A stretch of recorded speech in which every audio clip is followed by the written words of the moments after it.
Social Security is defined as any government system that provides monetary assistance to people with an inadequate or no income. In the U.S., it is a federal insurance program that provides benefits to the retired. Social Security has been a staple in our society since 1935 when President FDR signed the Social Security Act.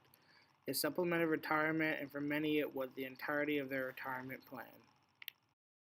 Social Security started amid the Great Depression. This was a time in which gas cost 19 cents a gallon and a house averaged at $6,300 a year.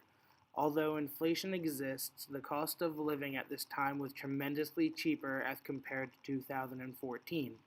The average life expectancy in 1935 was 63.3 years old, and it has grown to average 78.74 years. The average life expectancy for people now versus 1935 is 15 years longer. This causes the government to have to pay retirees for on average 10 years longer than they did 70 years ago. At this rate, by the time year 2037 comes around, the average life expectancy will have continued to rise, causing Social Security funds to run out.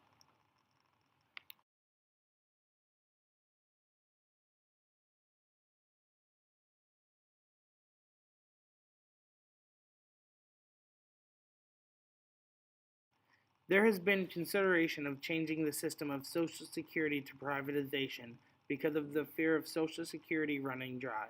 Social Security privatization can be defined as diverting money out of government control and into the citizens' and businesses' hands.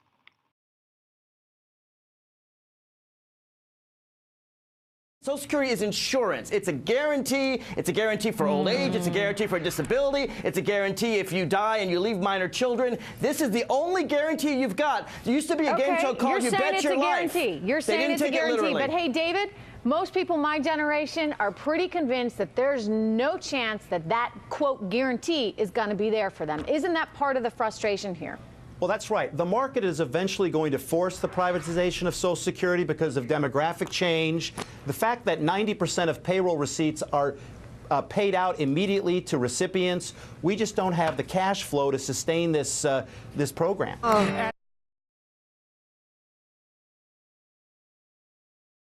Conservatives are for privatizing Social Security. They believe it can speed up the growth of the economy, make room for tax cuts, and will allow people to pay for their own benefits as opposed to collectively paying for each other's.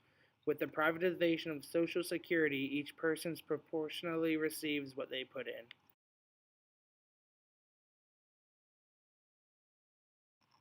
Liberals are against privatizing Social Security and want to keep funds in government control.